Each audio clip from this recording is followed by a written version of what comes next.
had a son. Yes. Now imagine the son you raise, you love. Mm-hmm. You groom him to be a high-value, productive, competitive, successful man. Mm-hmm. Right. Would you want him getting with a woman that treats him like you treat men? I don't know. Mm.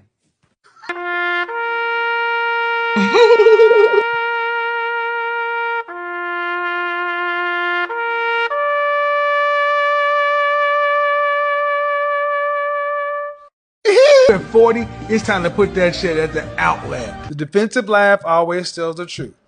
See, these ladies have no problem messing with somebody else's sons. But say to do it to their boy, then they will want to kill you. French toast out of here. You motherfuckers ain't ready for this.